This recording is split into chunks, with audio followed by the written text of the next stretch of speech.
Everyone. Thank you for joining us on this Tuesday, 10 a.m. Bi-weekly webinar. Let's start with where everybody is logging in from. If you could put the chat up there so I can look at and I can shout out the places that we have. I am in Las Vegas, Nevada, as you guys can see my background. Where's everybody joining us from? We have Dallas. Oh, it's really small, but it's okay. Phoenix, I can see most of it. I'm sitting right in front of a monitor, so I can see most of it. I see Connecticut, LA, Atlanta, San Antonio. So I'm from El Paso, Texas. So anywhere in Texas is very near to my heart, even though we're on the other side of Dallas and San Antonio. We'll give everybody a couple of minutes just to log on. Was everybody happy with the World Cup finals? Did everybody enjoy that game? Thought it was a great game. I don't usually watch sports, as Greg always mentions in these webinars, but I did watch the World Cup and it was a lot of fun. Um, did you watch the World Cup, John? I didn't watch it. I was kind of watching it online, getting like the play-by-play updates from Google. But it was a very, very good game. The better of the two teams won, so it was good. That's funny. Yeah, it was a good game. It was entertaining. And I didn't know like all the backstories with countries and, things that happen, Yeah. rivalries and stuff. I don't really keep up with that. But okay, let's get started. So, I wanted to start with we are not financial advisors. We have to go over our disclosure every time that we do these webinars. We do not pick investments for you, but we do have great guests that come to these webinars to give investment opportunities that other clients have done. I've known John for close to 20 years now. It's been a long Ooh. time. I know, I know. We met a long time. It's 15. It's not 20. It's about 15 years. Yeah, But you're I'm, probably I'm right. aging That's myself because that's it's right. not 15. I mean, it's not 20. But I've known him for a very long time and his company, his partners. So we like to bring these kind of guests on these webinars so that they can present opportunities that have worked for them and that they are very experienced in. But that being said, we are not financial advisors, investment advisors, or any sort of that thing. Uh, John is his field is turnkey properties, which means that he has a portfolio of properties that are ready to be bought and invested in with your SDIRA. As all of you guys know, in a self-directed IRA, you can buy a property and the IRA owns it, and you will have all of the everything that you need to buy for the property or that you need to pay for the property will be done by the SDIRA. So the IRA will be the owner of the property and then everything will be paid by the IRA. So because Hmm? of that, we have somebody like John that has done this for 18 years. I read in your bio, is it more than 18 years that you've done rental properties? Yeah, I think we've clipped the 20-year mark, but that just dates me. So we'll stay with 18. He started when he was 10. I'm just kidding. So he's been doing this for almost 20 years and he has a portfolio with his partners of great properties. And he is going to go over how they vet these properties out, what the process is, what the inspection is, all of everything that you need to do to get this in your SDRA is what John is going to go over today. He's been our guest before. It's a total hit. We get a lot of feedback that our clients love it. So we're really happy to have you back, John. Thank you very much. I'm excited to be back. I know the last time I did this, it was a boatload of fun. Everybody got a lot out of it, so I appreciate the intro, Claudia. You want me to jump into it, or you have other announcements you need to make? No, jump into it. We will go over questions at the end of the webinar. Yep. So we'll have about 20-25 minutes to go over questions. So hold that till the end or put it in the Q&A. And John and I will be back and we'll go ahead and answer those live. Yeah, absolutely. If you guys have questions that are coming up as we're going through this presentation, drop them in chat. I'll scroll back through chat to review them whenever we get to that portion. But let's jump into it. First, I'll share my screen now. If you know anything about technology, it's technology's gonna probably mess with us here as we get this thing kicked off this morning, but that's okay. Just bear with us. Technology is always fun. Ah, yeah. Oh, I think it did it. Can you guys see my whole screen? Yes, we can. All right, let's do it. So as you had mentioned, Claudia, we're going to talk about rentals and your retirement account today. It's been proven you can't get rich overnight, but that certainly doesn't mean you can't make money in your sleep. And I love that because not only with retirement accounts can we make money in our sleep, we're kind of demanded to. We're demanded to make that investment hands off, which is great for us who, don't want another full-time job. We're kind of demanded by the IRS that we save that money and hold on to it long term. And what we're going to focus on today is what is turnkey investing, right? I like to call it done for you deals, but that doesn't seem to go over well as turnkey investing. So we're going to talk about what is turnkey investing and what it looks like to invest inside of your self-directed retirement account. Obviously, you guys being, you know, members with Horizon, you know that there are a lot of kind of do's and don'ts with the IRS. We're going to talk through what some of those do's and don'ts are with inside of your retirement account when it comes to buying rental properties. And then the shining event here, we're going to talk about compounding cash flow and how we can plan and strategize inside of our retirement account. So based on whatever your timeline is, whether that timeline's 5 years to retirement or 30 years to retirement or whatever that looks like, we're going to get to that end point, right? And be in a position where we have the opportunity to have some free and clear properties, have the cash flow that we need to support us in our retirement. And also, most importantly, we're going to have had the opportunity to hold off on inflation, right? And we're not stopping inflation, but inflation won't be affecting our overall portfolio. So that's what we're going to focus on today. With that being said, I know Claudia did an amazing introduction. She probably is too kind, but I've been investing since 2008. That's allowed me to build a lot of amazing partnerships, affect a lot of lives, and help a lot of investors, invest in real estate. I own an active fix and flip business in Connecticut. We're actually working on 5 projects right now. So if any of you are active fix and flippers, I'm in the grind with you. The market is very interesting right now and it's adjusting and changing, and we're doing the best to work through it. I've coached over 1,000 students. It's probably much higher than that now. It's probably somewhere in the ballpark of 12 to 1,500. And when I mean coach, like I've supported them in finding and purchasing rental properties, as you can see there. And my focus as an investor, I know, you hear a lot about syndications and large commercial units, and that's great. That has not been my focus of mastery. My focus of mastery has always been 1 to 4 rental units. And people ask, well, John, why don't you just graduate to larger multifamily? And I have some, 12 and 14 unit buildings, but for 1 to 4 units, if you ask me why, I answer that question with really 3 reasons. Number one is they're way more readily available. There's way more single family homes and duplexes on the planet than there are 30 unit apartment buildings. Number two, they're way easy to finance, right? I can turn around and there's 1,000,001 loan products to finance 1 to 4 unit investment properties.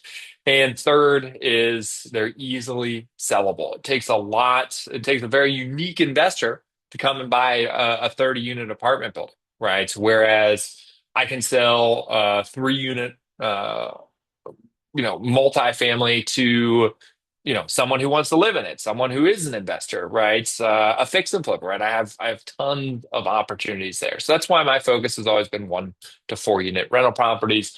And that's what we're going to base all of our structure and our plan off here today as we go through learning how to invest with our retirement account. So, what is turnkey investing, guys? Let's chat about that quickly. For a lot of you, let's drop it in the chat. Drop a 1 in the chat if you guys know what turnkey investment is or have invested in it. Just drop a 1 in the chat. Let's see what we got here. All right, Marcy does. Marcy's the only one. All right, cool. I love it. All right, then we're all going to learn something today. Eugene, 1.5. I would say that means you're halfway there. All right, let's get you to let's Eugene, let's get you that full one, shall we? So turnkey investing is done for you rental investing, right? That means a third party, another team, someone else goes out and places themselves in a investor friendly state, right? And let's talk through that, right? We obviously know, regardless if you've ever invested in real estate or not, some states are really good to landlords, other states are not really good to landlords. I live in San Diego, California. It's a beautiful place. I walked on the beach this morning, but it is not a great place to be a landlord. The state is brutal on landlords. Whereas you go to somewhere like Tennessee or Arkansas or Indiana, right? Much more investor friendly. And that allows us as investors to act in our best interest as we go through the investing process. So it's located in investor friendly states. The property itself is going to be fully renovated, right? All of our CapEx items are taken care of: roofs, HVACs, water heaters, garage doors, windows, as much plumbing and electrical that's needed to bring it up to code. All right, it's professionally managed, meaning you don't need to pick up the phone at 3 o'clock in the morning to deal with tenants and toilets. All of that is handled and managed for you. It's rented and it's fully cash flowing. Your responsibility as the investor is to come to the table with the down payment to purchase the property. That's it. Everything else is managed and handled for you. That's what true turnkey rental investing is. And for some of you guys on the call, you're going to go out there and you're going to do this on your own. And I totally appreciate that. One thing that I'm going to encourage you to do when you go out and you kind of go on the turnkey investing um, search on your own is make sure whatever team you're working with, guys, is has what I like to call a straight line of accountability, right? Everything is done under one roof. The team that finds the property is the same team that renovates the property, is the same team that manages the property, is the same team that sells the property to you, right? That means they're holding themselves accountable through each step of the way. But where I see people get burned in turnkey investing is somebody buys it, renovates it, and then hands it off to a third party management company after it gets sold to you. And that third party management company is like, oh man, this property is not in a great market, or this rehab hasn't been done really well, or, one thing after the other, right? If we have a straight line of accountability, your likelihood of success uh, increases exponentially. All right. So that's what turnkey rental investing is, guys. And that was a little fun fact for you on how to do it successfully. So, how do we invest in turnkey rental properties? Well, I'm going to show you both sides of the coin, right? We have our personal funds and we have our retirement funds. All right. So, our personal funds is any money outside of our retirement account. And our retirement account, our retirement is, something that's from a previous employer, right? Something that you guys have self-directed. It could have been an old IRA, an old 401k, an old TSP, or a 403b that you guys have now rolled into a self-directed retirement account with Horizon. And those are all the accounts that you can invest in. Okay. Now, how do we buy those properties? All right, so there's two purchase strategies if you want to own real estate inside of your retirement account. So the IRS keeps this nice and simple for us. You can either buy the house cash, which in most cases I'm not going to recommend. There are a few situations where I do, but for the most part, I'm not going to recommend you go out and just stroking a check for the entire amount of the property, especially if you're more than like 5 years till you hit retirement age and are at a point where you actually can start taking distributions from your retirement account. The second strategy is what's called non-recourse financing, guys. And let's talk about this. Okay. So drop a one in the chat if you guys, if anybody on the chat has ever went out and gotten a mortgage for their personal residence. All right. Drop a one in the chat if you've gotten a mortgage on your personal residence. Brian, yeah, you've gotten 13 mortgages. I love that, man. All right. So perfect. So people in the chat, you've gotten mortgage. So when you went out and got those mortgages, there's a 99.9% chance that those mortgages are what are called recourse. What does that mean? Well, if you stop paying the mortgage, all right, the bank is going to jack up your credit. They're going to foreclose on your house. They're going to sell the property. And if they're deficient, right, like if they sell the property for less than what you owe, they can come after you. They have recourse to collect the remaining balance of what is owed from you personally. A non-recourse loan doesn't have any of those stigmas. All right. Non-recourse financing essentially means that the financing itself is solely based on the property. If you stop making that mortgage payment, right, the bank can't mess up your credit. They can't come, looking for deficiencies. They can foreclose and take the home back, but they can't do anything to you personally. So the IRS, because the retirement account is viewed as its own individual entity, and they always want you as the investor to have an arm's length transaction with that 401k or with that IRA, they want you to use non-recourse financing inside of that account. Now, non-recourse financing, let's picture and imagine this, right? You have a loan where you don't have any skin, like you don't have any long-term um, uh, commitment to, okay? So how does the bank hedge their risk, right? If they can't come and collect from you if you stop paying on that mortgage, they want to make sure that their position in that property is very big. What do I mean by that? So with non-recourse financing, guys, you should expect to have to put around 35 to 40% down, right? That's your down payment amount. All right. And interest rates probably going to be somewhere around a point and a half higher than current interest than you would see like with an existing interest rate for a 30-year fixed mortgage today. Okay. So non-recourse financing, we can finance inside of our retirement account, which is great. And I'll show you guys the strategy on how to really successfully use this. All right. Number one. And number two, we can do this without sacrificing any of our credit. We can do this without having to worry about if the world melts down and everything kind of hits the fan, that someone's going to come after us if we can't make our mortgage payment, right? So we have lots of upside to non-recourse financing in our retirement account. All right, so those are our purchase strategies inside of our retirement account. Now, what are our investing benefits, right? I'm sure everybody's on this call and everybody sets up a self-directed retirement account because we want tax benefits, right? And that's the biggest benefits for a self-directed retirement account, right? There's no capital gains. You can own a property, it can appreciate $1 million. You can sell that sucker and not pay any capital gains on the sale. Depending on how your account's set up from day one, you're either going to have tax-free or tax-deferred cash flow or tax-free or tax-deferred appreciation. All right. So if you set up a Roth IRA, right, everything's going to be tax-free, cash flow and appreciation. Tax-deferred, meaning you're going to be taxed whenever you take withdrawals in the future on that cash flow or if you sell that property on that appreciation. All right. And I know some people see this as a downside. I see it as an upside. The IRS makes everything an arm's length transaction. What does that mean? That means you're not supposed to be managing properties inside your retirement account. You're not supposed to be doing work on your properties inside of your retirement account.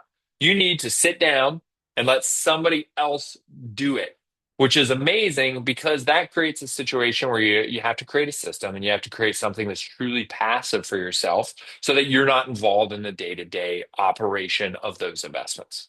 All right. So it has to be an arm's length transaction. Now, the biggest thing I want, I think for you guys to take away from today's call is how do we best utilize our retirement accounts for investing? I don't know how much investing planning that you guys have done over the years. And what I mean by that is like, retirement planning or financial planning. But unfortunately, for the average American, it's pretty low, right? So we kind of use the invest and pray model for a lot of investing, and invest and pray usually doesn't work out too well. You're like, well, if I put 10% of my earnings into this account, this 401k, hopefully at the end of 40 years, I'll have all the money I need in order to retire. Right. And what we're learning today is that we've been a part of this 40-year experiment, right? The 40-year experiment being the traditional 401k account. And the verdict's in. It doesn't work, guys. Only 4 out of 10, so 40%. I don't know about you, but wherever I went to school, 40% was a massively failing grade. Only about 40% of people who get to retirement have sufficient funds inside of their retirement account to carry them through till death. All right. So the experiment has been concluded. And what does that mean? Well, that means we need to take ownership of how we plan and how we invest. And that's obviously why you guys are on this call. So kudos to you. So let's talk about some planning. What are some strategies that we can utilize inside of our retirement account to buy properties, whether it's in cash or whether it's using financing? Specifically, we're going to talk about financing so that you have the opportunity to actually um, get to that retirement age and know for certain that you're going to have the income from your retirement account that you actually need. All right. And this is where our compounding cash flow strategy comes in, right? Since a retirement account is a completely hands off investment tool, what does that mean? That means we can't touch it. We can't utilize the cash flow. We can't do shit until we hit a certain age. So if we have a certain if we are at a certain age, then we can access that cash flow. So our goal is whatever properties or investments that we're buying inside of our retirement account, we want them paid off, free and clear, providing the most amount of cash flow over the course of the next, by the time we're at that retirement age. All right. So this is how we do that, guys. So the compounding cash flow strategy works like this, and I'm sure you guys have heard about this, or not heard about this. I'm sure you guys understand the basics, but don't understand the how powerful it is. So let's go through this. So you like my Monopoly houses, all right? We're going to picture and imagine, just for easy math, that every Monopoly house that we buy provides us with about $300 a month in cash flow. My portfolio personally, we are always looking for $350 or more, right? But in this example, we'll be conservative and use 300. All right. If we take that $300 and we drive that back in the mortgage, because remember, we can't use it, right? We can't, go and buy coffee or pay our cell phone bill with that cash flow because it's inside of our retirement account. It's going to get this house paid off in about 15 to 17 years. Now, what as we buy two houses and we do the same thing? Well, we're going to put ourselves in a position where we get that property paid off in 15 to 17 years. Now, for some of you on this call, that timeline might work out really well, right? So you're not going to be to retirement age for at least that amount of time. So that really doesn't matter. For the majority of us on this call, that's probably too long of a timeline, right? We are way closer to retirement than 17 years out. All right. So what we did is we said, what happens if we take $300 a month from one property and we add it to the $300 a month to the next property, and then we throw $600 towards the mortgage. Now, guys, here's the secret sauce. If you're taking notes, pull out the pen. $600 goes every month goes towards the property with the lowest mortgage balance. Let me say it again, not the highest interest rate, the lowest mortgage balance. The cash flow from all your properties every month goes to the property with the lowest mortgage balance. All right. And what that does is that moves that needle 15 to 17 years down to 8 or 9 years. All right. Now, for a lot of us, this is now going to start to get into that time frame that's way more, digestible when it comes to reaching your retirement goal, right? Then once property number one's paid off, right, we don't have a mortgage to pay any longer, so the cash flow increases. So instead of getting $300 a month, we're getting 700. This other property has just been chugging along, choo choo, right? Just paying the mortgage, using the cash flow to help pay off the first property. It still has $300 a month in cash flow because it still has a mortgage. Now at $1,000 a month in cash flow. That's going to go to the next property with the next lowest mortgage balance. And we're going to get that paid off in about 6 to 7 years. So both homes at that point will then be free and clear. All right. Now, on two properties, it works. Like it's cool, right? Where it gets crazy is when we start adding more properties to the ecosystem. So I'm going to give you an example. This is the plan, the exact same plan that I've set up and used myself, as well as we've developed for investors. And I'll show you what that looks like here in just a second, guys. So what happens if we bought 10 houses? Right, 10 houses at $300 a month, that's going to net us about $3,000 a month in income. All right, we find the property here out of our 10 monopoly houses that has the lowest mortgage balance, just so happens to be the first one. All right, we throw all of that $3,000 at that property. It's going to be paid off in 5 to 7 years. So what happens in this situation once that home's paid off? Our cash flow will increase, and our years to free and clear, meaning pay off more properties, will then decrease, right?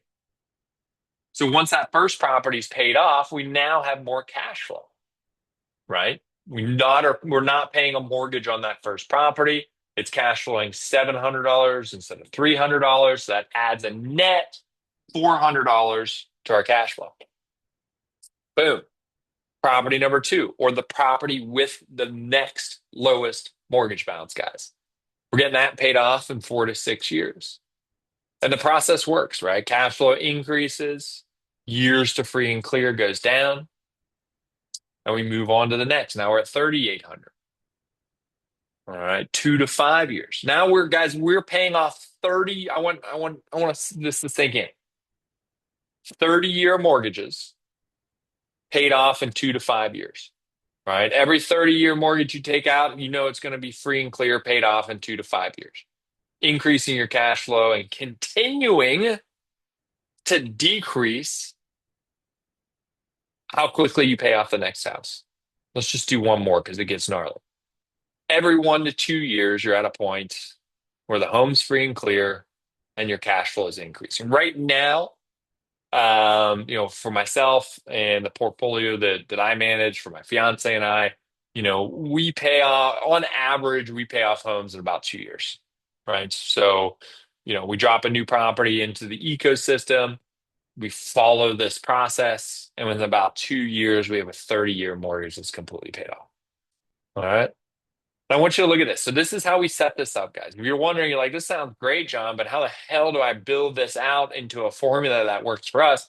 I'm going to share with you guys. I'm not going to reveal his name, but it's a gentleman who was part of Horizon Trust. He had a self-directed retirement account. He wanted to use that self-directed retirement account to actually follow this process, but he had a timeline. All right. And his timeline was, I think it was, I'll show in a minute, but I think his timeline to retirement was like 6 years, 5 or 6 years. All right. And I'll show you. I just can't remember. I'll show you here in just a second. So what he did was he came to us and he said, John, I have X amount of dollars in my retirement account. I want to build out a strategy that in 5 to 6 years, if I invest this money, in 5 to 6 years, when I can start accepting cash flow from this property or from this retirement account, I'm going to make $10,000 a month. All right. So what we did was we sat down and we laid out this plan. All right. In this plan, we wound up buying 9 properties, right? Property one, two, three, four, five, six, seven, eight, 9 properties.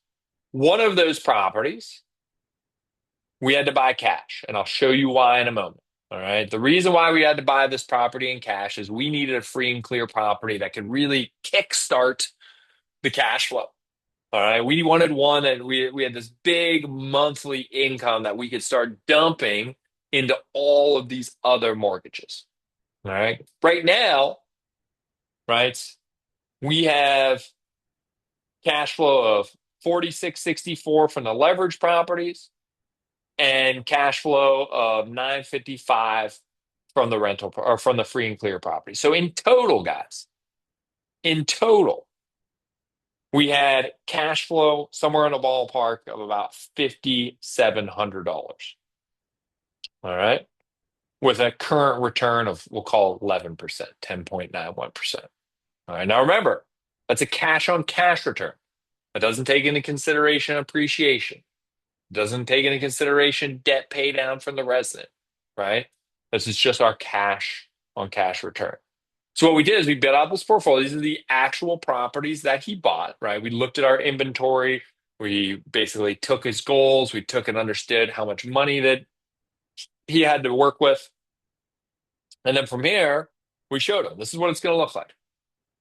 Welton Street's already paid off. It's free and clear, right? Mildred is going to be paid off in December 30. Or sorry, Wiley's going to be paid off in April 26. We built this plan last year, just as a heads up. All right. So we paid off that property year one. Year two, we paid off these two properties. Year three, we paid off this one, right? In 5 years, we built this in 2025. We had this entire portfolio free and clear. All right. The current cash flow on the portfolio is $5,600, we just talked about. I think my math was awful, but 5,600 is close. All right. The day we bought the portfolio, we are getting a 10.91% return. All right. At the end of these 5 years, guys, his cash flow, if it stayed the same, if rents stayed current, now we're going to talk about that here in just a second. If rents stayed current, we would have been at $9,500. Now, that's a miss, right? Remember, his goal was $10,000 a month. I'll admit that's a miss, but we're going to talk about that here in a second. And once those properties were free and clear in 5 years, he would have been at an 18.44% cash on cash return. All right. Now, this is why we love real estate. We're going to talk about this cash flow right here.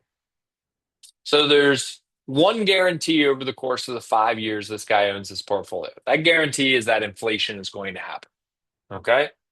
Now, I don't know about you guys, but the money you have in the stock market is not safe from inflation, right? If the inflation rate today is 3.5%, which is what they released a few months ago, or like a month ago, or a couple weeks ago, you whatever return you're getting in the stock market off the top, you have to subtract 3.5%, right? So if you're getting a 10, you're actually getting a 6.5, right? If you're an 8, you're actually getting a 4.5. Okay. Whereas with real estate, when inflation occurs, yes, your cost of living increases as the investor, but guess who else's cost of living increases? Your resident. So what happens is rent increases start to occur, right? So across this portfolio over the course of the next 5 years, we're probably going to see somewhere between a $50 to $100 per month increase in rents across the board.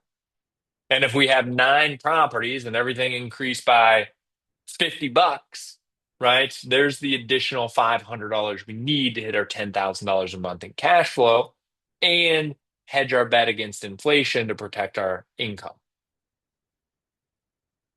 And then we don't have to subtract our return based on, or we don't have to subtract inflation from our overall return because it's counted in to rent increases. Okay. Well, guys, I know there's going to be questions about this, so get those in the chat. All right. I'm going to jump into questions here in just a second. What's a turnkey property look like? This is what it looks like. It's not fancy. All right. $139,000, $140,000, right? Cash flow on this is $430 a month. This is Memphis, one of my favorite investment market. If you're asking John, what's your favorite Memphis or my favorite investment market? Memphis, Little Rock, and Amarillo, Texas. Those are probably my 3 favorite investment markets. We have teams in 8 other investment markets around the country that are all great. I've just investing in those 3 for so long, I can't imagine going anywhere else. Here's another example, right?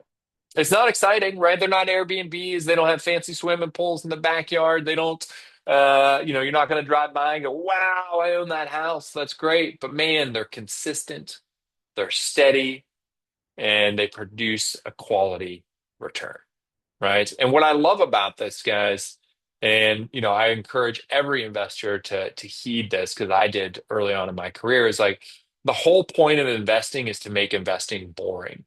Because if investing is boring, that means you've done a great job at mitigating your risk, right? If you're in a position where investing is not boring, that means there's a shit ton of surprises, right? And things that are outside of your control that you're needing to deal with, and that's not cool. So make investing boring. These are boring property, right?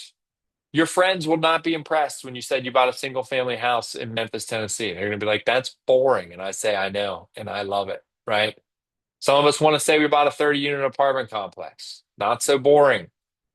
A lot more headaches. All right. So, guys, before we jump in and have any questions, if you guys want to build out a plan like this, so just this is, I always forget to say this, and I'm an idiot for not saying it. That plan that we showed you, the properties that we share with you, the properties that we help and support you in purchasing, everything we do is free to you as the consumer.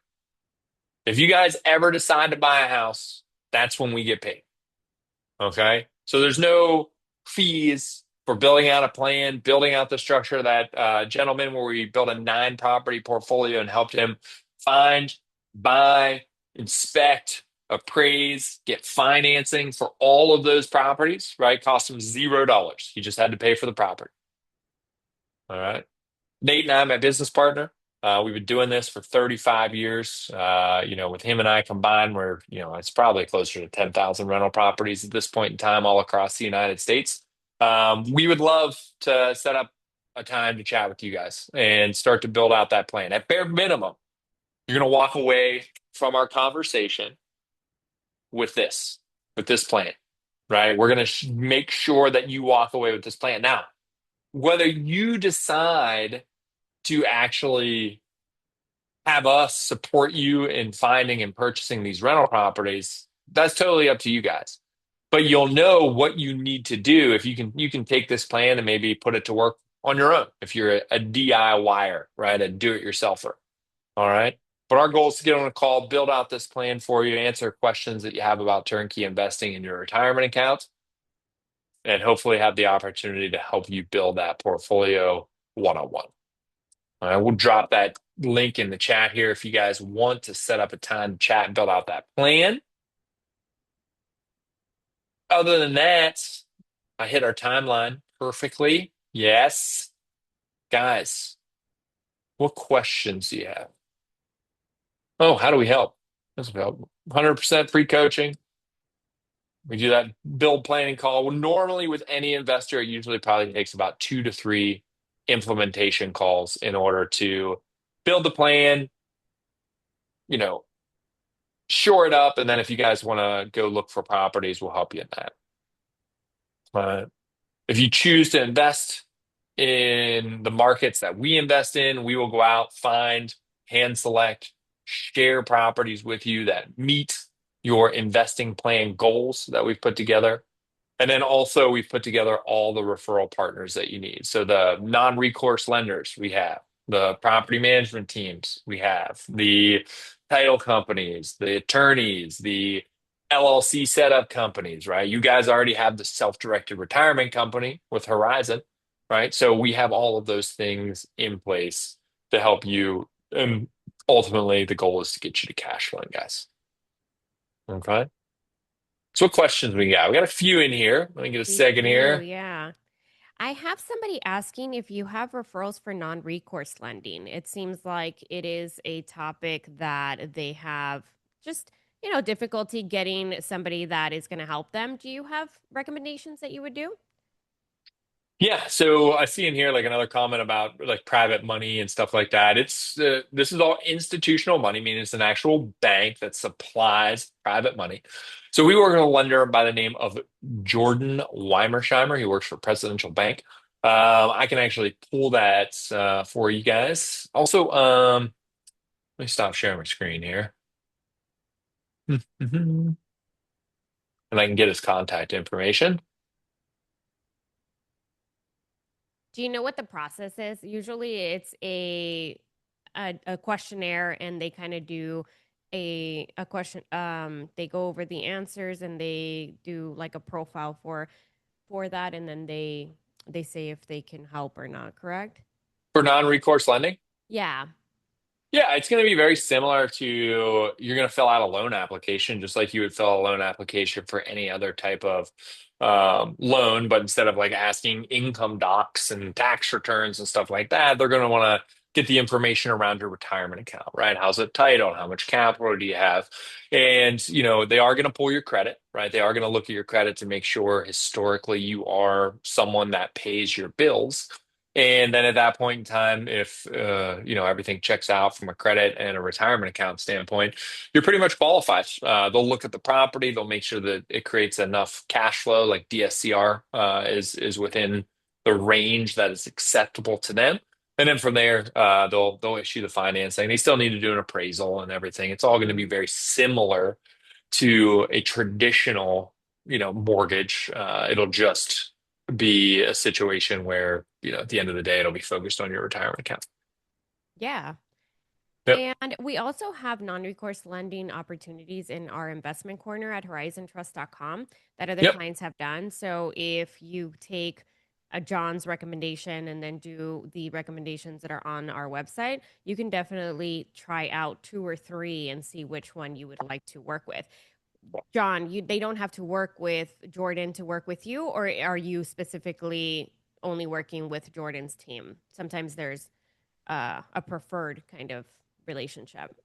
Yeah, absolutely. Great question. So, I think we can see inside of this chat that a lot of people struggle with finding a good non-recourse lender, right? And we've had the exact same experience. No, you don't have to work with Jordan in order to work with us, right?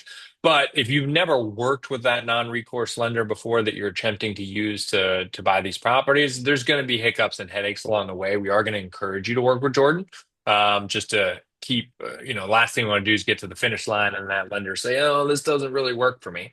So that's my 2 cents there. Yeah, absolutely. Somebody is asking, how do we get on your calendar?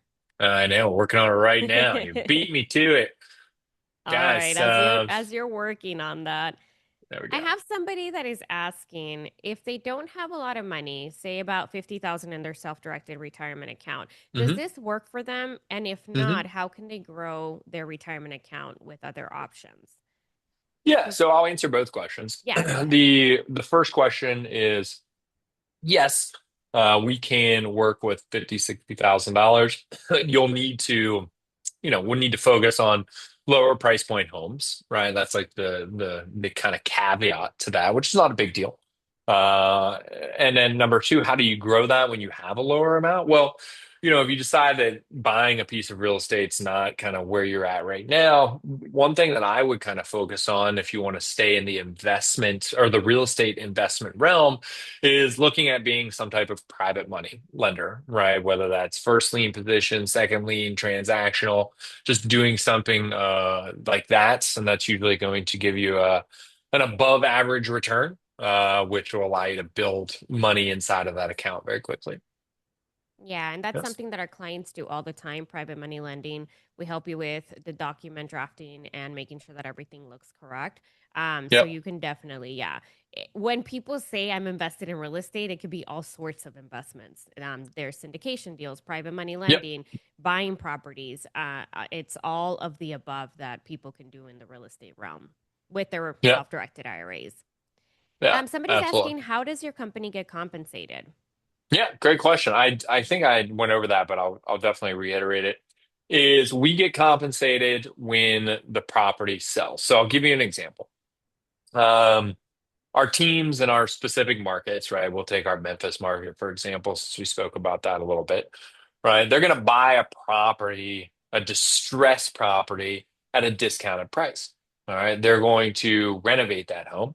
They're going to place a renter in that property. They're going to get it cash flowing, and then they're going to sell it. And whenever they sell it, they're selling it for a profit, right? And that portion of that profit gets paid to us for bringing an investor to purchase that home. So that's logistically how that works. Yep. That makes sense. Somebody is asking, what about the cost of repairs, such as putting on a new roof, fixing plumbing, or replacing fixtures? How does Mhm. that work? Absolutely. Well, as Claudia mentioned earlier on the call, right, your retirement account is a self-contained entity, right? So Hmm. anything that needs to happen with any of the investments inside of your retirement account has to be paid for through your retirement account. So, if you need to replace a broken window, then your retirement account will need to pay for that replacement, right? So then there's a few ways to manage that. One is we set aside capital specifically for those problems. upfront when we buy the property, and or we allow the cash flow to build up in our retirement account so that we have a safety net for any type of maintenance or vacancy costs in the future. All right. And it's another big reason, guys, why we focus on purchasing fully renovated properties, right? All of those are what are called capital expenditure items. So roofs, HVACs, windows, water heaters, electrical, plumbing. We want to buy homes that have zero deferred maintenance. So that first expense should not be for 10 years. That big ticket expense should not be for 10 years. And at that 10-year or 15-year mark, we can make a decision. Do we want to keep the property? Do we want to sell it? Do we want to cash in on the equity that we've created? And lastly, remember, guys, we have insurance on the property as well too. So, I've had someone drive through the living room of one of my properties, right? And instead of writing a check for that damage, obviously, I called the insurance company. I've had, trees fall through roofs and so on and so forth. So these are all additional options to mitigate some of that maintenance and vacancy risk. Yeah. And to further answer that, the way that it works when you are making these type of payments is you would do a bill pay request from your IRA. It's a simple internal form that will basically ask what the payment is for, and we will ask for an invoice. You send that over to Horizon Trust, and then we send the money over to whoever is making that repair directly, so that it doesn't touch your hands and it's getting paid by the self-directed IRA. Or Mhm. you could have a checkbook LLC. In the checkbook LLC, you are the manager of that LLC and you would have the cash in your bank account. So as long as you keep the invoice and you keep proper documentation that the money was used for a repair or any kind of payment for the rental property, then you can go ahead and do the payment yourself with a debit card or a wire or transfer. So that's how Yeah, it works to do any kind of bill pays for your self directed IRA. Somebody is no, asking, absolutely. how often do these properties experience rental issues slash leasing issues? Yeah, absolutely. So, where is it? There's the question. So, what we do is we measure a global maintenance and a global vacancy across all of our portfolios, right? What does that mean? That means your maintenance cost is on average how much money goes to maintenance, and on average how much money is lost to vacancy, right? Now, normally with majority of properties, like it'll go years where there's no maintenance or issues whatsoever. Then the property goes vacant, and once the property goes vacant, that's where all your maintenance and vacancy is that, 30 to 60 day time frame when it's vacant, right? But on average, right, if you spread that across year over year, you're looking at 4 to 5% in maintenance costs and 4 to 5% in vacancy costs. All right, those are your maintenance and vacancy costs annually, and that's 4 to 5% of the gross income that you're bringing in on those properties. Now, how often do we have leasing issues? I think the average stay globally is just over 3 years. So like 3.5 years, the average resident stays. There's some markets where we have over a 5 year stay for the average renter, but that's where it is. And then, Thomas, have you diversified into other assets, and do you recommend exploring other assets such as mobile home communities, smaller multifamily, or other asset types? Thomas, there are a million and one ways to invest in real estate, and I'm certainly not going to tell you one's better than the other, or right or wrong, or what have you. For me, I've learned that mastering one creates a situation where I can make that investing process very, very boring, which is what I shoot for, and I can quickly and easily rinse and repeat.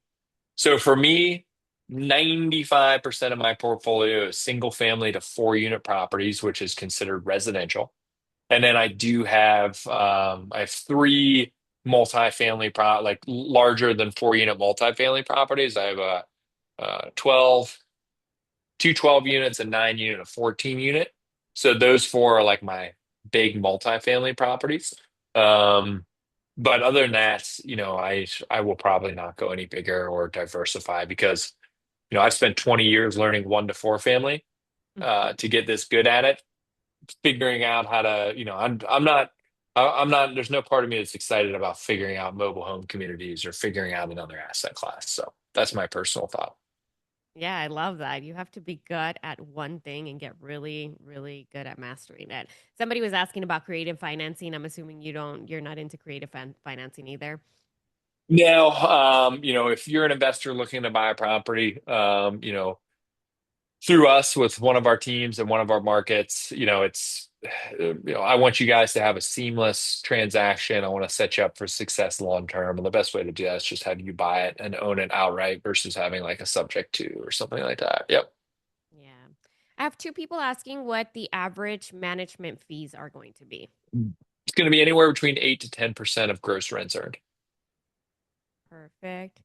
And will there be a replay? Yes, there is a replay of all of our webinars on our YouTube channel. I will have my team go ahead and put the YouTube channel on there. Give us 24 hours and it'll be on there. If you want to talk to anybody at Horizon Trust about self directing or have any questions about your account, you can also book an appointment with that link that is on there. And then we have John's link on that as well. So, Yeah. And I saw Evangeline, you asked, like, are we still like doing like coaching and support? And absolutely. Yeah. Set up a call. I just reposted that link there, but Evangeline, and you can set up a call and we're happy to help. yeah. Somebody's asking, what is your relationship to Horizon Trust? Horizon Trust, Claudia and I are just besties. No, um, we work with Horizon Trust and support their community, right? It's like Horizon Trust, their goal is to provide as much value as humanly possible to the community of investors that they've created. So people like me come on to present opportunities like this. And how do I benefit? Well, I benefit by making an income if you guys decide to buy a property. And how does Horizon Trust benefit? Well, they make an income based on the support that they supply to you guys as investors. It's actually illegal for me to pay Horizon Trust an affiliate fee for a service like this. So that does not happen. And, it's just, I support your community. That's their benefits. And, we make money if you guys decide to invest. Yeah, absolutely. John and I have known each other, like I said, for about 15 years. And we used to travel together with a company that did all coaching, all real estate coaching things. And we got to know each other that way. And then he went into his field of interest. And then I kind of went into the Horizon Trust world. So that's how we know each other. His company is on our investment corner. As you guys know, the investment corner is options that we've done for all of our clients so that they can go on there. If you guys don't know what you want to invest into, you do your own due diligence. You call a company like John's, you have a consultation with them, and you decide if this is good, is if this is a good avenue for your self-directed IRAs. So that's why we have John on here. He's a great presenter, and we've had him a couple of times before, and our clients really love his information. Yep, Love this is a relationship based on business. Yes, it is a relationship based on business for sure. For absolutely. for someone who wants to go to the same route but is not looking to sell it, leave in one and rent out the other. What's the take? Maybe you want to read it if I didn't. Yeah, so I think what you're saying is we're house hacking, right? Duplex, live in one, rent out the other, totally works. The unfortunate part is you can't own that property inside your retirement account. You're not allowed to live in an investment that your retirement account owns. So, love the house hacking strategy. Go out and do it. Just don't do it with your retirement account. Absolutely. So Lisa's asking, so you're up 18 to 20% of rental that goes into maintenance, vacancy, Yep. and management per year? Oh, Mhm. that's a question. Okay, go ahead. Yeah, exactly. So, if your maintenance or your management cost is 8 to 10%, and then let's say we'll just round it off, your maintenance and vacancy is another 10%, then you're at 18 to 20%. You're 100% correct, Lisa. And all the numbers, cash flow, everything that I showed you and gave you examples of, that's net of all those numbers. That is net of maintenance, net of vacancy, net of property management costs. So, even with those expenses, we still create the returns and the cash flow that we just talked about. All right. I think that is all the questions that I have. Any Nailed last, it. what's that? I said nailed it. Yes, with 5 minutes to go. Any last questions or, I mean, any last advice or pieces of information that you want to share with our viewers? No, guys. Well, actually, I shouldn't say no and then give you advice. I should say yes. and I'm going to give you advice. So, you know, paralysis by analysis is a real thing, right? I'm going to say this regardless if you decide to work with me and Nate and my team or whoever team. What I encourage you to do is educate yourself quickly and deeply, and then take action. When it comes to investing, time is either our best friend or our worst enemy. And the reason why I love real estate is because if we provide real estate time, it almost mitigates 100% of our risk. Ask yourself this. Do you know anyone that's owned a home for 20 or 25 years and maintained that property condition, right? Didn't let it go to shit, right? Maintained that property condition and lost, right? And that means they've gone through multiple economic ups and downs, right? Maybe a couple real estate cycles, and they always made money, right?